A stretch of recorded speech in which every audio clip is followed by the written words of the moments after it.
All right. So, ladies and gentlemen, thank you so much for joining Becoming Your Greatest Possible Self. Every week, we interview leaders, role models, experts, and people changing the world to help you master yourself, create your reality, and be, do, and have anything you desire. I'm your host, Chris Burns, America's #1 motivational speaker for fiery inspiration and GPS coach for entrepreneurs and high achievers. And we're having a lot of fun, definitely today. And we have 3 commitments for everyone who's in attendance. Number 1, for you in the audience, you show up, you get value, you take a step in the right direction to become your greatest possible self. Number 2, each of the special guests who comes on, they make a meaningful difference in at least one person's life. Most likely many, many more, and it all starts with one step at a time. And promise number 3 is that I make a meaningful difference in at least one person's life throughout these 12 hours, and I'm 100% sure I've already done that today. So I'm giving myself a round of applause. Woohoo! Yes! And a pat on the back. Great job, Chris. Keep up the great work. I promise we will, 100%. So we also have some awesome things to share with y'all today. We have an iTunes review of the week, which I'm going to pull up. We have a sponsorship message, and then Julianna Veldtman is about to come on and rock the house. So get excited, and if you are loving this show, make sure you give it a thumbs up. If you know someone who needs to see it, make sure they get to see it as well. So I'm pulling up my show and Becoming Your and the iTunes review of the week, so we can share that. And I'm scrolling down to leave a review. By the way, if you'd like to do that for us, would love to have that review from you as well, to hear your thoughts about what we're doing really well in the show and what we can use improvement on. So thank you in advance for doing that. Let's see. Let's look for this one. It is Rico Caveglia. And Rico says, I love Chris's title and subject. One of the biggest challenges we have as humanity is lack of expectation of what is possible. All of his podcasts are exactly about how to become your greatest possible self, because that's why you are here and because you can. Great stuff. Thank you.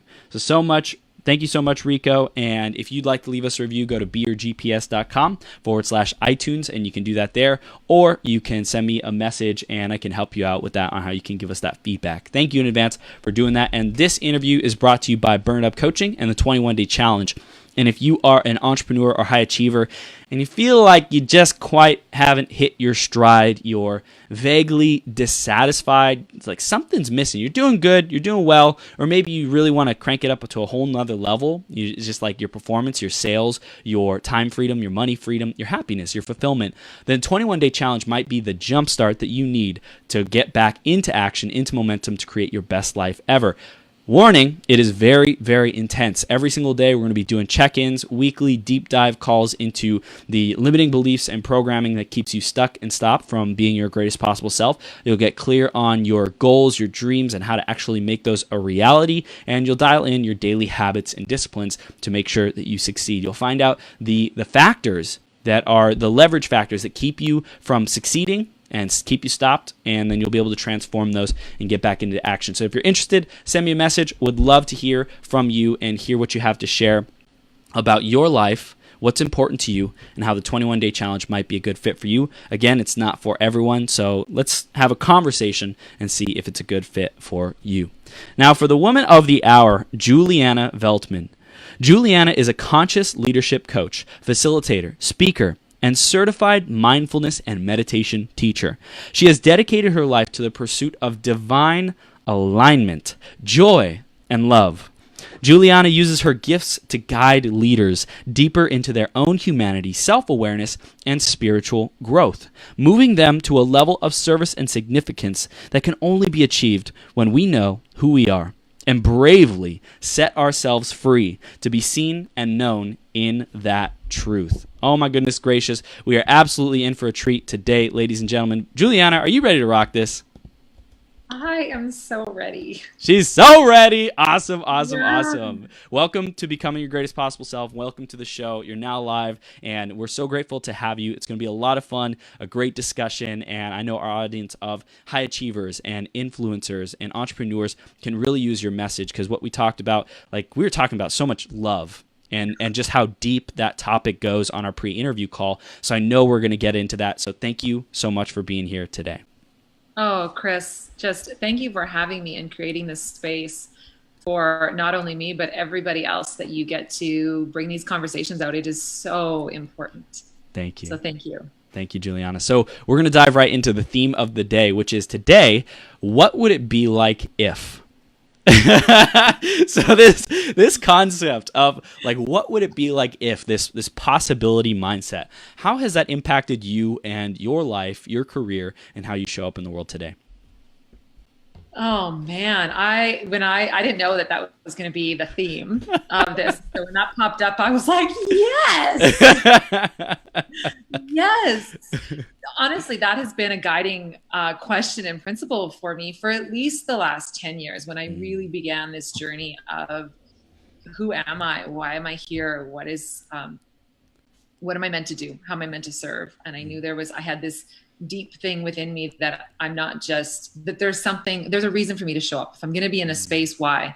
And so the what if, or what, and coaching, one of the questions that I use all the time as well to really evaluate and reflect is what worked well and even better if. And so the topic of this conversation and of the theme of today of, like just what if is so on point for the way that I navigate my journey on continuing to be our best and our greatest selves in whatever that might be. So for me, it's that infinite possibility that we can actually think if. It's an expansive 2-letter little word.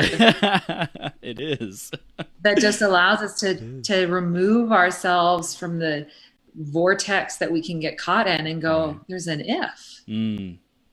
Yeah, it's like the reality, the boxedness, the fixedness, the rigidness of reality and what that means. Like, we have so much attachment to how things are supposed to go, so much conventional patterns of, well, if I do this, then that happens. But what if it was something else? What if it was a different thing, a different outcome? What would that be like? All of it. Yeah. All of those things. And I think the powerful thing is that often when we say it's the what if in the context of like, and so when I add on even better if, even better if, because we can do, what if the world blew up tomorrow and went to shit, and we can go to the other end of the spectrum with totally. Naturally, you and I will go to assuming the positive end of that question. But not everyone has that automatic response.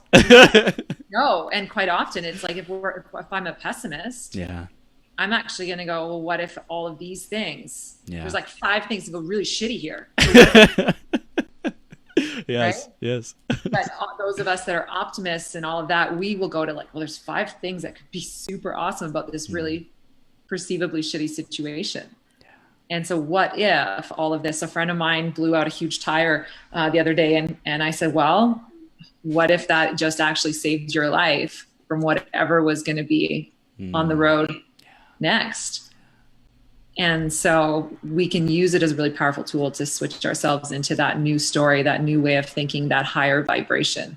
And it was a part of the beginning of me being able to step forward, and it's still a tool that I use moving forward. So did I even answer your question? It's perfect. It's a great discussion. It's awesome. I love it. So before we go any further, people are just meeting you maybe for the first time. Maybe you have some long time people who know about you, who are listening to this, watching this. But for anyone, just either tuning in for the first time or wanting to get to know you more, what is it that you do? What is White Box Leadership? Who are you for the world? In the simplest terms, our focus and the focus that is about bringing love and humanity back into the workplace. Why the workplace? Because it is the largest place that we gather in community every single day. And so what it's really about is community and redefining our workplace as a community and not just a place that I need to show up so I can get a paycheck so that I can then go home and hopefully have a community left or a place left where I belong in after I've just spent 40 or 60 hours of my week in my workplace. Yeah. And so love and humanity comes back to belonging, comes back to wholeness. It comes back to love. Like, it is like the essence of humanity is ultimately love. And so I often joke saying, it's not even that I necessarily am passionate about business. Mm-hmm. What I am passionate about, and I use the word passion loosely because it can be fleeting in some ways, but what resonates deeply with me and what I see as being critical to us as humans on this planet is community. And we all long for belonging, and we long for community. We are not meant to live in solidarity, although solidarity is a really important part of our way of self-care and self-love, because if we cannot be whole in ourselves, within our own space and within our own body, because I am the only one that lives in this every day. Right. If I don't like this container and everything that flows in and out of it, on whether it's something that I can define as stellar or if it's like a super shitty day, if I can't just love myself in that, that sucks. And I'm saying that going, I feel the days, and I have gone through some really, really hard times of not loving it. And so solidarity is important, but we are designed and meant to be in relationship, to be in communion with others and with the world. And so it's to be, when I say about divine alignment, it's to be in communion with self. And the essence of our soul and our self is divine. So if I cannot be in communion with that relationship happening here, every other relationship will be a muffled version of something, as if I've got earphones on and I can't quite hear and see everything quite clearly. Right. And then it's about communion with the relationship of whomever is right in front of us in our lives. We've got our primary relationships, we've got those other relationships on sort of that next circle out there, and then we have others. But regardless, we come across and in contact with other humans all day long. And that relationship, that is like this relationship right here, you and me, is the most important relationship in this very moment in time. Because there is nothing else occurring right now other than you and me and whomever else might be listening, who we are also in a relationship with at this very point in time. And then outside of that, it's our communion with the environment, which isn't just nature, but it's our environment. So I get to work from my home right now, and so I'm in this space that I then get to be in communion with, or if I'm in my office or with my coworkers, that environment, that place that I show up to every day, I am in communion with. And so it's the premise of the work that I do is about bringing this awareness and this perspective and this community into the workplace, so that we are no longer leaving our village every day and leaving our community every day, the place that we're longing to be able to, that we feel most connected to go and spend and do something to go back to. We are entering and we are in a community every day. So then the next thing is around, with the bringing love and humanity, I place no blame on the organizations and I place full empowerment and accountability on each of us as individuals to be able to create that communion in wherever we are right now. So if you're sitting in an office, in a cubicle, wherever listening to this, in this very moment, you have an opportunity to completely shift the environment and to shift your relationship with everything else outside of you. Don't wait for your employer or whomever to do it. Don't wait for your employees to show up differently and do whatever. If you're desiring a shift and a change, it is our responsibility, it is my responsibility to shift that communion, and to shift that energy and that relationship with whatever it is that I'm desiring, just by showing up as who I am. So in the intro, you talked about to be brave enough to show up as who we really are. Like, that is the fucking scariest thing ever. It is. It totally is. I'm actually going to reveal all of it. So I am an extremely sensitive person. I'm going to cry just talking about it.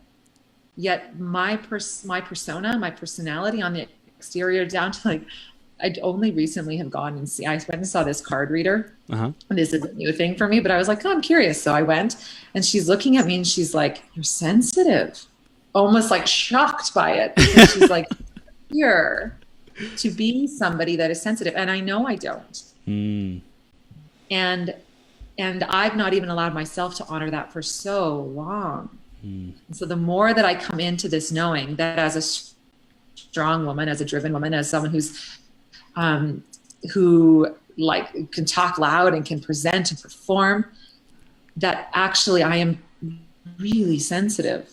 And so for me, someone described it to me the other day as if I've got these two bricks around me, these two pillars of security. For me to let those down and believe that I can still be successful in this world, in the work that I do. The workplace is dominantly men still in this masculine environment, that with this extraordinary sensitive feminine energy of mine, that I can actually show up with all of that. That's scary. Yeah. And I think like that's for both sexes, no matter who you are, man or women. There's these expectations that society has and these standards that, speaking of like the if, right? We're talking about if, like if better than, better than if, what would be better?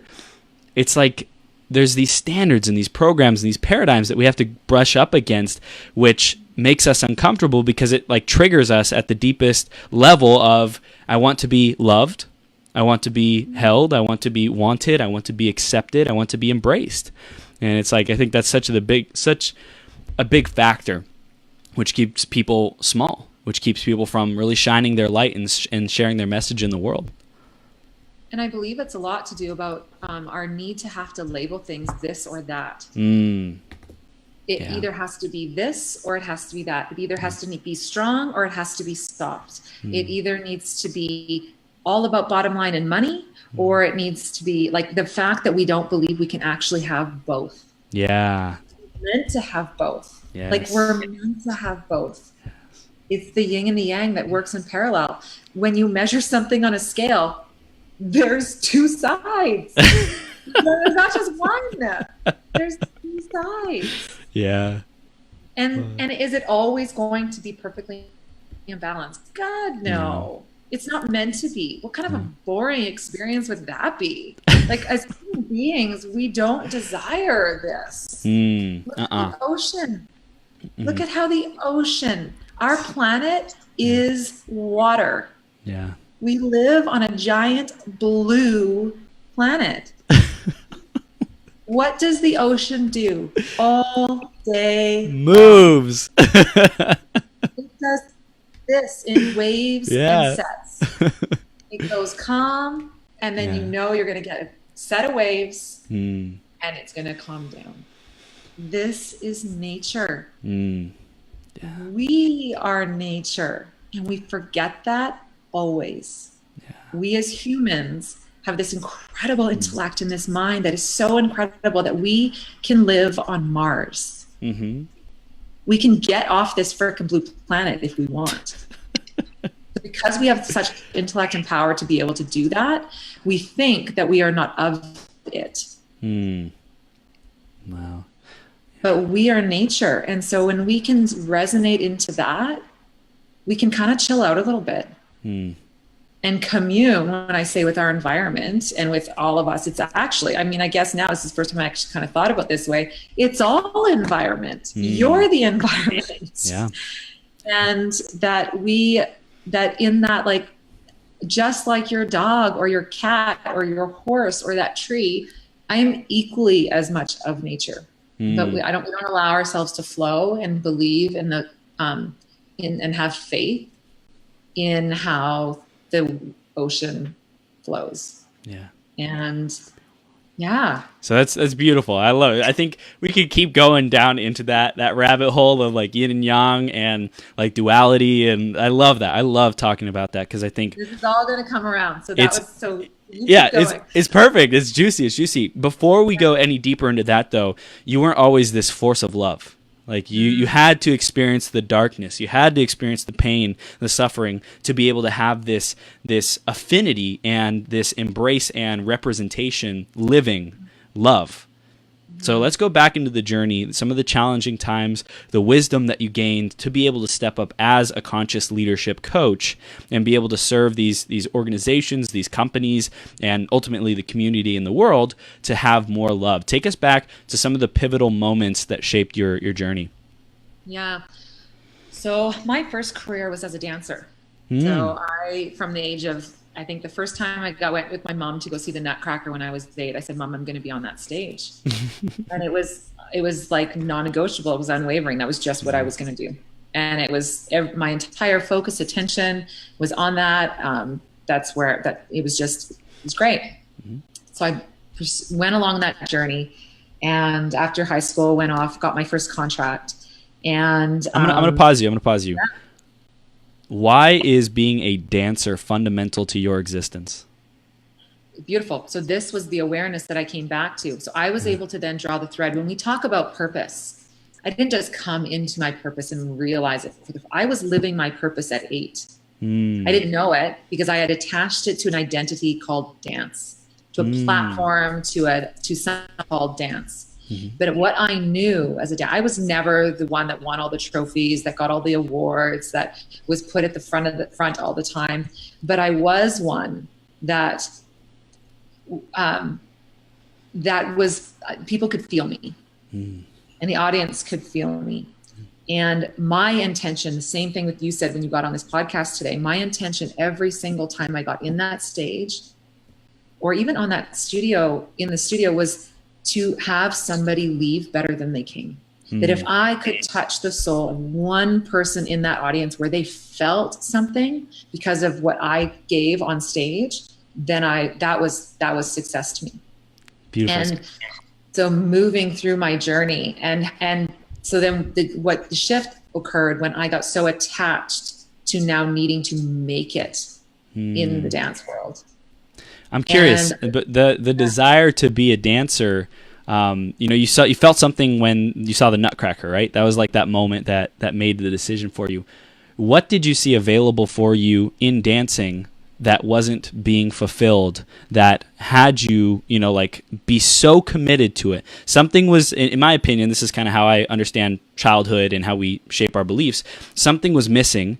You saw that you could fill that with this feeling of that you got from the Nutcracker. So what was missing that you would be so determined to make that happen? So I'm going to challenge you on that a little bit. Okay. Because I actually don't know if anything was missing. Okay. I think it's what was working well, and what I saw was, wow, even better if. Okay. So it wasn't from a place of lack. Right. I wasn't being fulfilled, but it was like I saw something and I'm like, that's where all this gets to go. That's all this energy, all this voice, all this stuff in me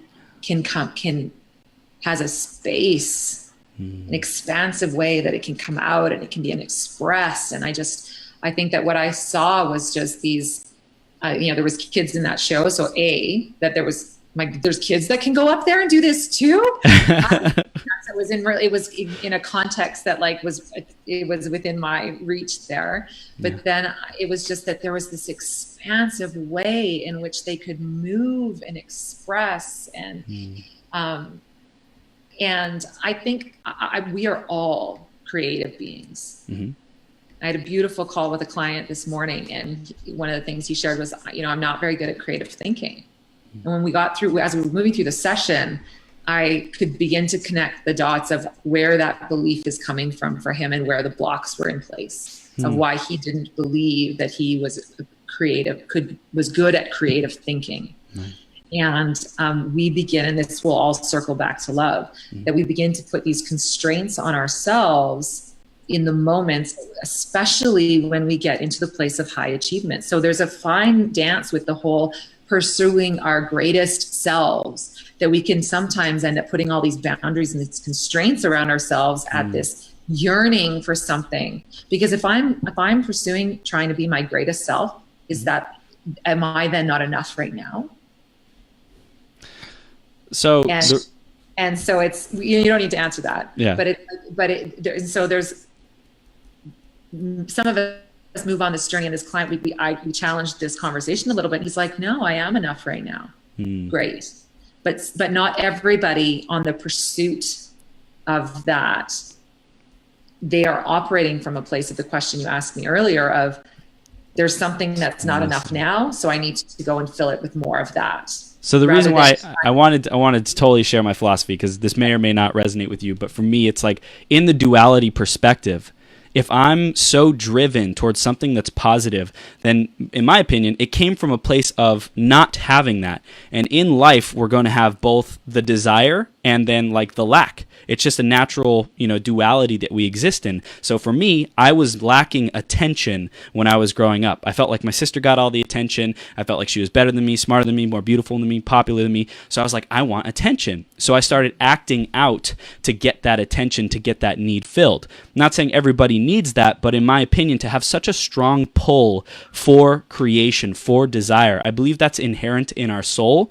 But I feel like what awakens that desire even more is when we have the contrast of when we don't have it. But that's just my perspective. Yeah, and that could be the impetus for it, right? Yeah. For what really brings it out. In my experience, as I moved along my path, I've worked with a lot of dancers and taught a lot of dancers, and it's where I even first came into my desire to really coach and to support people to come into their true being and come into the full expression of who they really are and allow that to be known in the world. And when you watch a performer or and hear a piece of music and there are some that you watch and you're like, that's good. There's others that you watch and you're like melting in your soul, and you're like, I don't even know what I just experienced.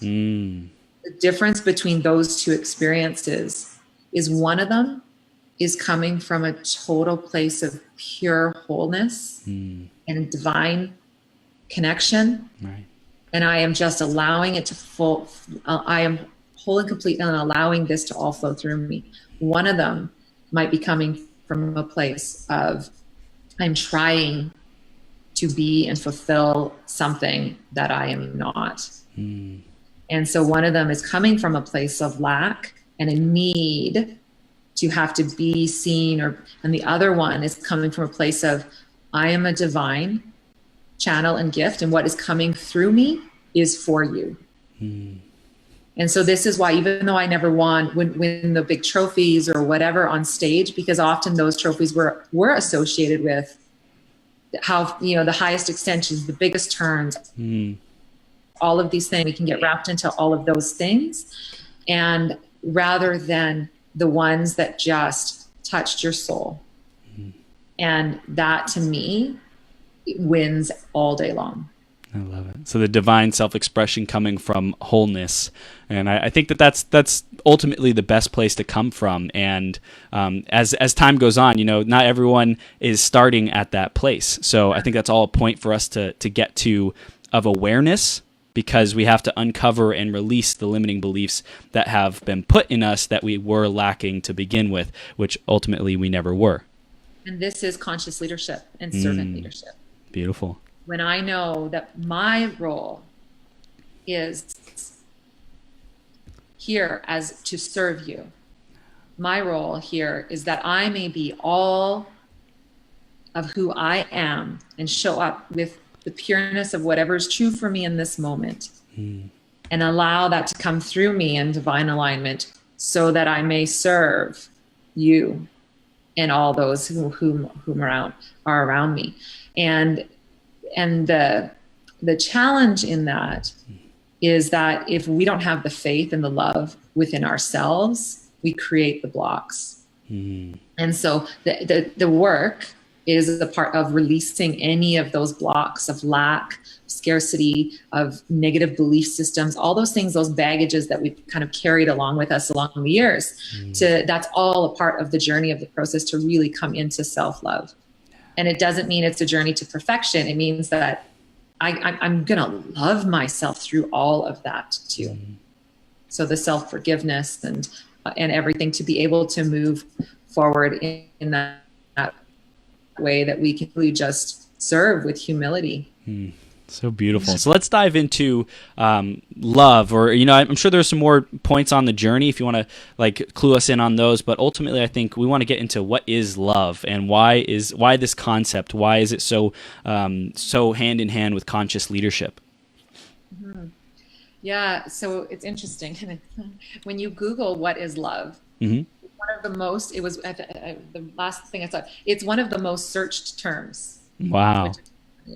Wow. If you look for a YouTube video on what is love, or even better, love in the workplace, all you get is romance, and the idea of that is our association with love. Wow. And so we've got a real confusion in the English language, for sure, and in North American culture around love, because we don't have an expansive way to describe it. We associate it and we get it really muffled into different experiences of love that we have. And the romantic love, the companionate love, there's lust and there's passion and all of that can really confuses us around and takes us away from just this very pure core essence of who we are as humans. So in the workshops that I'll do, or the speaking engagements that I'll just go into organizations and begin to open up the awareness and the conversation around this, because it is a topic that is uncomfortable for a lot of organizations and a lot of businesses and a lot of leaders to begin to understand. And so when we talk about what is love, the moment, if you are a mother or a father, or if you are, if you've ever been able to witness the birth of a child, the moment that child is birthed, that feeling that you get, and the feeling that mothers will describe that is so overwhelming, is the connection that we then get to come back to a feeling of pure, unconditional love that just met us in the world. It just came to us. And so we get to come and see it face to face for the first time since our own birth. So in that moment of this human that comes and to us, and we, without even being consciously aware of it, this is what's occurring. And we feel this overwhelming feeling. And if any of us throughout our lives that have had extraordinary experiences of joy and happiness, and I was just in a conversation with a friend the other day that is in this new, beautiful relationship, and my cheeks were hurting from smiling for her because I was so happy, and you could just see, she's like, I'm so happy. Her soul was just, but then there was a part of her, she's like, she wanted to start to be like, but I want to just, I'm like, no, stop. We get to fully feel it. But the reality is we're not going to stay in that extreme space all the time. So the moment we feel that child, that overwhelming feeling, is also that we know that moment might just be a moment. Because then that baby goes off and it needs to cry or something can happen, and like the veil begins to come on. And then we move through our life with the veils coming over us, and we get further and further away from our knowing of love. So what is love? It's just that pure essence of who we are in our soul when we come together. And so my purest example, I mean, there's so much more I could go on that, but that is how I describe it. It's beautiful. It's just that essence. We confuse it with language, with words, trying to put words to it. In the Native Indigenous language, their language is more around like sound Hmm. in essence. And so we don't try and necessarily put letters and words to it. So I So got a question. Do you think like if we had a let's say like a discipline or something, a routine that is taught from a young age for our kids to feel the feeling of what it feels like for a mother to give birth to a baby, like to get connected with that in a disciplined manner, like that is wholesome and respectful, and like really treasures that essence of love. What do you think that would do for the world if we created something like that, a program like that, or an initiative and a movement, something like that? Like, what would be possible with that? God, nobody's ever asked me that before. That is fantastic. If there was, yeah. Because like that moment, getting present to that moment is what's missing. To that feeling. Yeah. I think if there's a way that I haven't done a lot of research or done a lot of stuff in primal sound meditation, but you can actually get the sound, the exact frequency and sound of the moment and place of your birth. What? So now I actually want a couple of friends of mine. I'm going to open this question up with them to find out like if that form of meditation could actually be something that we could use. Like, let's not wait until we're in our 40s to go back and be like, get that tool and then try and come back to it. Right. But if we were actually able to capture that moment then and use that as a tool with our children to come into a place, instead of like, we read books to our children every night. Right. But if we actually, part of that process was, and I teach mindfulness meditation to children, to kids and teens. And so, but if actually part of that process was actually to bring them back into that remembrance right from birth, that is fascinating. Oh, I'm going to open up that question with a couple of my peeps here now to be like, have we thought of this? I'll take credit for it. I'll be like, it was the GPS from like the greatest possible self. It was born. From GPS, you're never gonna lose your navigation. That's right. And I think that is it. It's those fundamentals, and I think in the tribal days, there was probably a lot more community celebration when 100%. Babies were being born. Babies were born, and over the whole course of the first months that they were born, the way in which that they stayed in connected to that space and that moment and that celebration, where now it's like, I mean, we've got our kids in Costco on the second day that they're born, right? Like, and so it's just like off with it, and we're lucky we've got people visiting, but most of the time it's like, leave them alone. Let's not, and so I think that that's a really powerful conversation to have. And it brings us back, one of the conversations I've been having a lot lately, and it's a part of the tool of when I'm going into workplaces, and why love? Why even bother having this conversation and putting any sort of attention into bringing love and humanity back into the workplace and having love being a part of it? And, as I just shared about what it is, if we're not bringing and honoring the essence of who we are, I mean, in the community that we show up to every day, and if we're, a lot of organizations, not all, but have a desire, have something on their, to be able to give back to the community, to do some sort of philanthropic work, some sort of charity work. Some of them, it's egoic, and we're doing it because we know it makes us actually look good and it helps us sell our brand if we've said we've done that. And there's not a whole lot of true connection to the care in it. I say that with no judgment, because I truly, truly believe that every single human within them has the desire to come into community and to feel that peace. Yeah. Some of us have more veils and more stuff around us, and have been so much further outside of our native language of love for so much longer that our ability to even hear it is just further. But those of us, it is in that place every single day where we can just show up with love towards one another, that is our most noble cause that we can have and we can do in the way that we can change lives. And it's expansive. So like, why love? Why bother? Because it's expansive. Even when we think about two different things, and one being fear-based and angst and this and that, our ability to even like feel like we're capable of being able to get up and go and express and stay engaged and stay alert gets exhausting. But when we connect in a space of love and we feel love from another, where we can feel and receive, and this is, if there's one thing I'm going to leave people today, we will have a conversation. It'll be around opening up our awareness at the degree to which we actually are able to receive love. So how do we know? How do we know where we're at on the scale?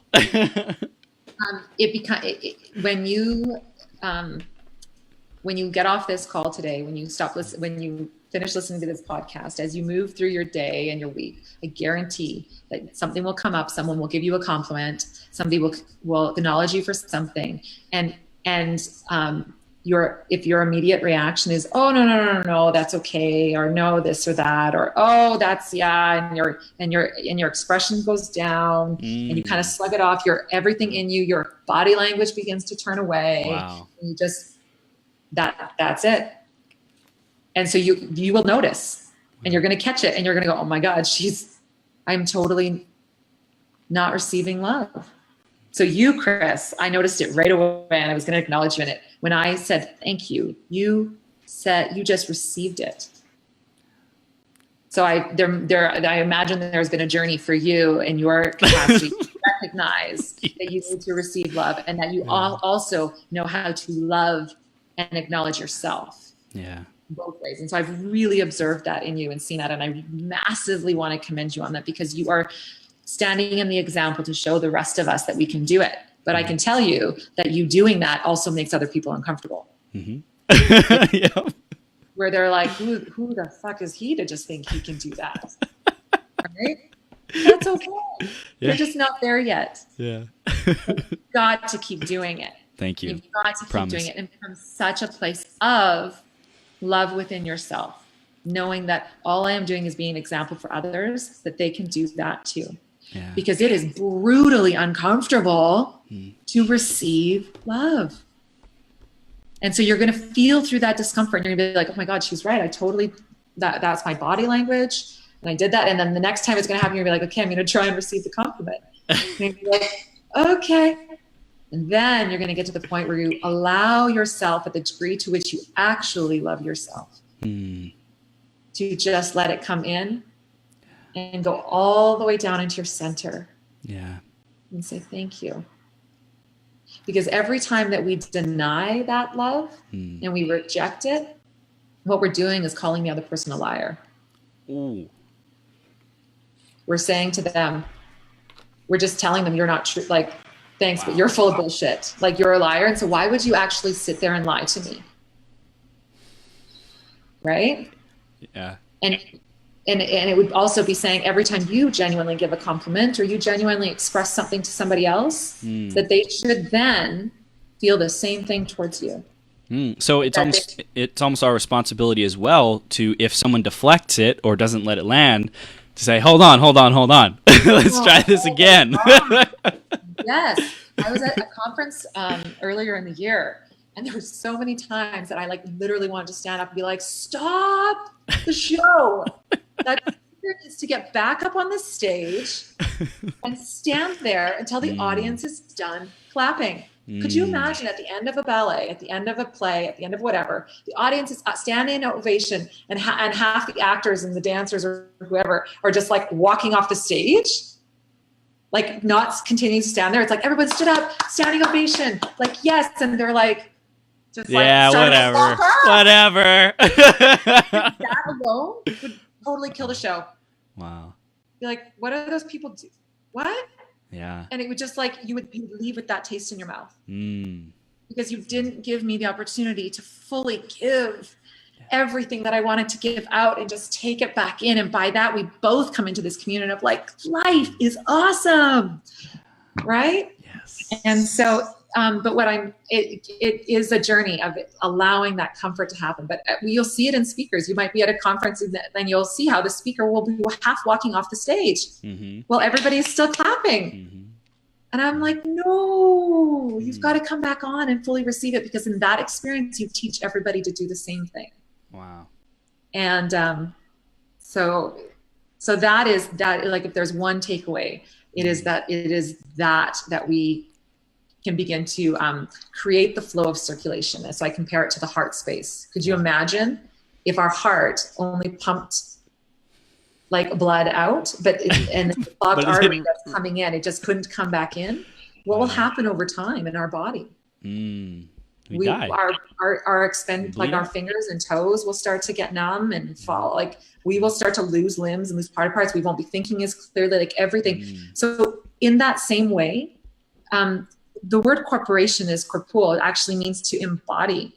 To be it, like to be an embodiment.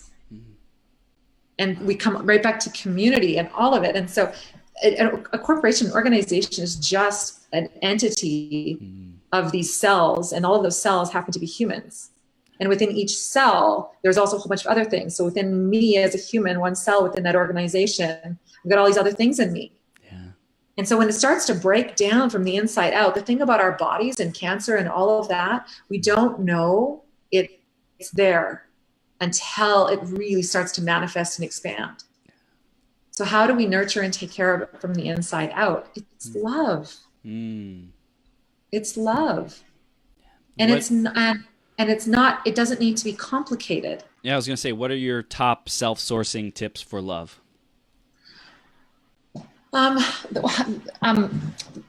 The other things just on my mind sure. that can really help solidify it is that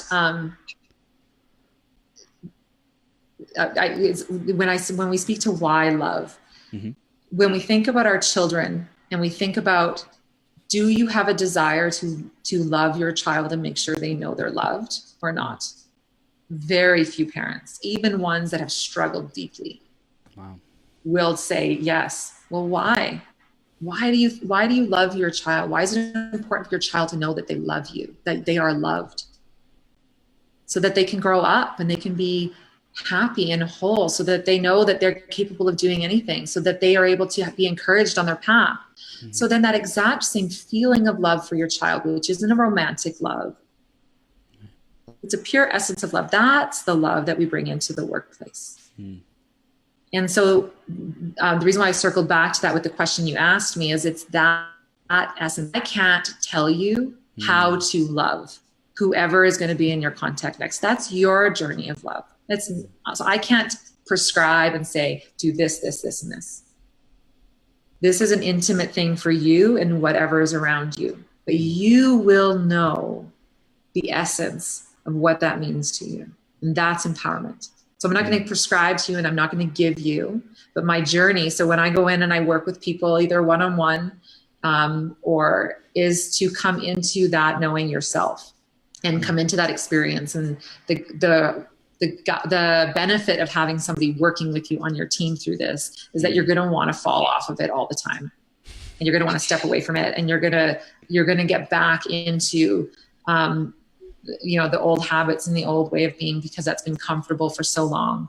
But you'll know because you'll connect back into those spaces and those times. So with you, Chris, if you think about a moment in time where it really was just that pure love that either you experienced from somebody in your life or that you've given that, and just connect into that feeling, that energy,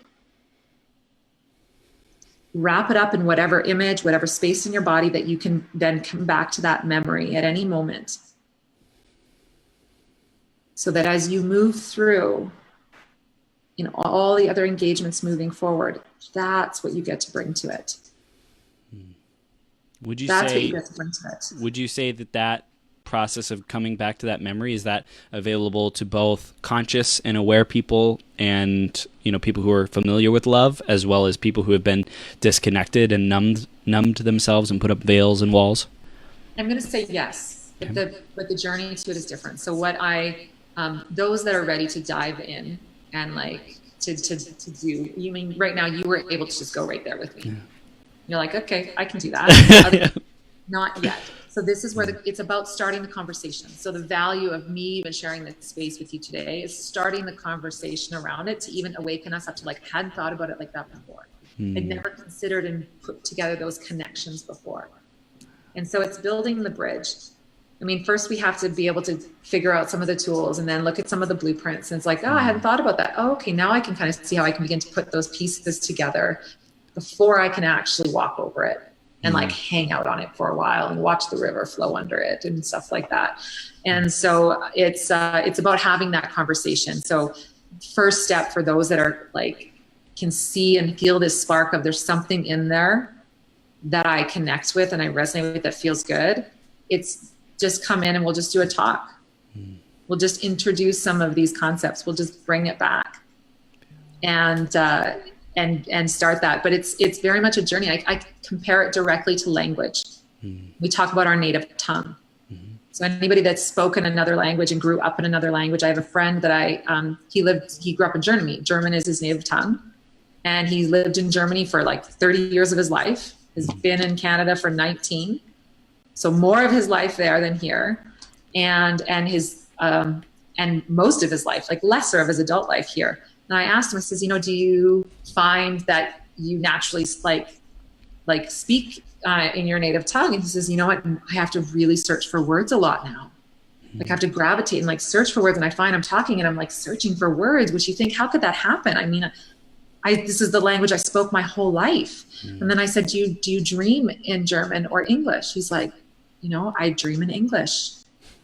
And so now he's even dreaming in this new language and so in the same way, if we see love as our native language, the further and further and further we get of moving out of our villages, of moving out of the places that we commune that are spaces of love. First place is in the moment that I'm put on my mother's chest as a baby.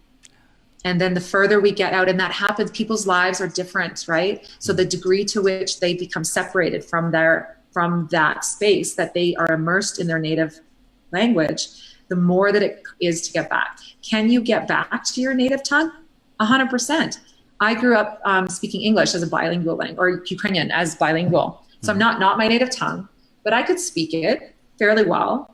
Longer and longer I was away from it. Like now I'm so clunky, like super embarrassed when I have to speak to like an elder with it. I'm like, I barely can find it.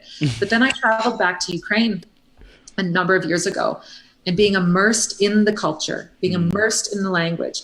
I wasn't any better in it, but the people there loved me in whatever degree I could speak it in. And they just wanted me to speak any of it that I could. And they just loved me for it. And they were encouraging and open. And I could say, I don't really know how to say this. And they would just, that's okay. And they'd give me the words. And over the course of those 3 weeks, it just came back. So it's the immersion. So this is the same journey of love. And is us creating these villages, these communities, coming back, being leaders. So if you are somebody that this resonates deeply with, know that you are a champion and somebody as a leader in your village to be able to begin to create these villages and these communities of love so that we can come back into it. Because it takes practice. You got to keep at it, because you will start dreaming in fear. You will start dreaming, and I have little kids, and so the movie Rise of the Guardians, where it comes in and they steal all the happy dreams at some point, and it's fear dreams now, and all of a sudden we're dreaming in fear, and we're having anxiety, and we're waking up with night sweats, and all of this. I mean, this is all part of it, and so it's just us bringing people back. And so start with whatever that is. If you're in an office space, if you're in a workspace, find the 3 people there that commune in this and come together. And then invite someone else in and just start radiating that space without having to pressure, without having to preach it. Just start being it. And other people will be like, I want more of what's going on over there. And we begin to create these villages of love. Wow, so beautiful. I love it. We covered a lot of different topics, from duality to, really representing that essence in ourselves, how to find it, how to be it, why even do it. And I think the case that you make, Julianna, is incredible, and I'm all for love. I think we can both be clear on that. We're all for it. So for anyone who is excited about this, and I think a lot of people are, because this is a great conversation, what is the next steps that they can take to stay connected with you and how they can continue their journey diving in further? Yeah. I mean, you can reach out and contact me directly. My phone number and my email is on website, whiteboxleadership.com. You can find me on Instagram at whiteboxleadership, or on Facebook or Twitter. Twitter is Julianna VV, but if you put in White Box. I think it'll all show up there. And just reach out, because I can tell you that this journey can feel like you're kind of journeying it alone, and the louder that you get with it, and not louder, but the more you become in your presence, the more you're also going to feel the opposition of it. And so it is up to us to just stick together and come together. So if this is resonating with you, if you're on a journey where you're beginning to feel the pressures of it, and it's just reach out. You're not alone. And it is the journey of self-love first, and it's one that requires us to be in relationship. And so I'm here for you. If you're a leader in an organization that this sparked anything in you and you're just curious to carry on the conversation, that's what I'm here. That's what I'm here for. Let's just start talking about it, start bringing it forward. And, if there's an opportunity for me to come in and speak to your organization or to bring a workshop into your place, then that's what it's all about. Amazing. Amazing. Julianna, you're an incredible woman, incredible human being, sharing this love with the world. Thank you so much for who you are. And thank you for the amazing discussion and diving in and helping us get clear on love. And anyone who is listening or watching, definitely stay connected with this woman. She is a powerhouse, and this is just the beginning of the massive ripples. Like, I really want to see this idea come to life too. Like, how do we program, in a good way, right? Positively program. It's not programming, it's just remembrance. That's right. How do we remember? They came with the program. It's just remembrance. Yeah. I love it. So keep us posted on how that idea unfurls too, because that was awesome. And Julianna, thank you so much. Have the best day ever. Okay. Oh, Chris, you too. Like, I'm high-fiving you right now. Boom! I love it. Awesome. Okay. So thank you so much for the pleasure. It was just a joy to share space with you today. Thank you so much, Julianna. We'll see you soon, okay? Okay, we'll see you. Bye.